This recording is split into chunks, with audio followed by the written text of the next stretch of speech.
Hola, ¿qué tal? En este video, la intención es enseñarte a utilizar la interfaz gráfica para poder conectarnos a una base de datos a través de nuestro gestor de base de datos que instalamos, que se llama Postgres o PostgreSQL, ¿no? Voy a hacerlo ahorita en Windows. Para Mac es exactamente igual. Y posteriormente te voy a dejar un video donde lo voy a hacer en Linux, específicamente usando Ubuntu, que es donde varía. Pero, por ejemplo, para Windows y para Mac, lo único que tienes que hacer es en tu lista de aplicaciones instaladas, vas a buscar PSQL.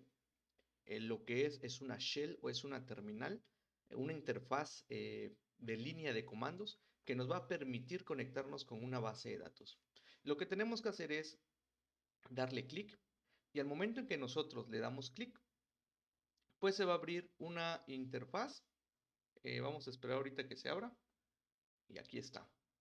¿Qué significa esto? Bueno, vamos a hacerlo por pasos para no perdernos. Ya luego vamos a ir entendiendo poco a poquito qué significa cada una de estas líneas que ponemos. Pero, por ejemplo, me pide, por ejemplo, mi servidor, cuál es la dirección del servidor donde intento acceder a la base de datos. Como estamos trabajando de manera local, dice que por defecto se va a conectar a una base de datos que se llama localhost.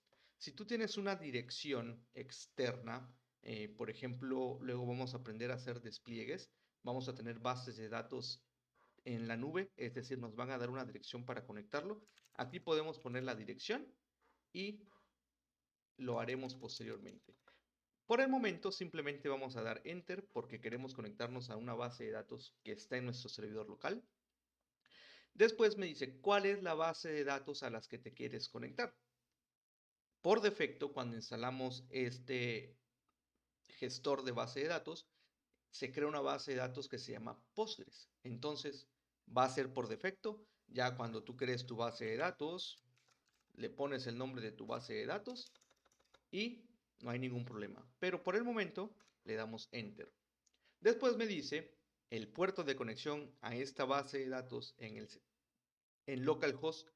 ¿Cuál es? Por defecto, Postgres utiliza el 5432, el puerto en el que está corriendo o escuchando nuestro servidor de base de datos. A ti, si te puso otro puerto porque este ya estaba ocupado, no te preocupes, simplemente le das Enter porque toma el que se puso por defecto en la instalación y luego te va a pedir tu nombre de usuario. Igual, por defecto, el nombre de usuario para acceder a la base de datos y usar nuestro gestor es Postgres. Si tú creaste otro nombre de usuario, que cuando me vean usando Linux yo tengo otro usuario, vamos a ver para qué sirve. Pero le damos Enter. Y luego, en esta parte, es donde luego se me asustan muchísimos, porque me dicen que escriben la contraseña, pero que no se ve. Este paso me dice que hay que crear o hay que tipear la contraseña. Si se dan cuenta, yo la voy a poner.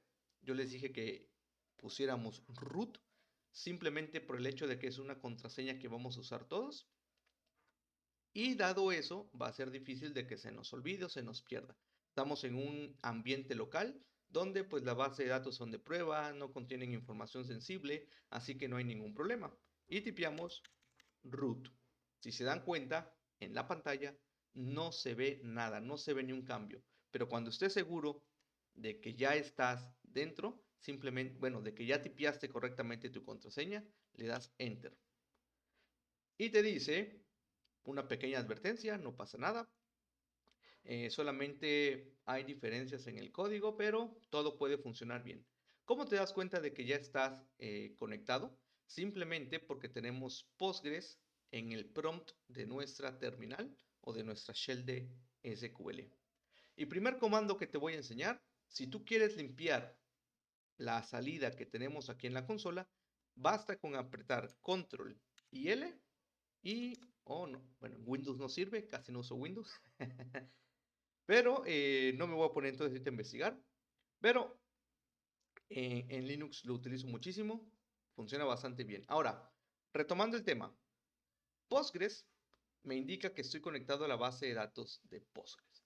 Esto es lo que tienes que saber para que puedas estar seguro de que ya estás usando PostgreSQL, es decir, tu sistema gestor de base de datos, para que en el siguiente video aprendamos a conectarnos y a crear base de datos.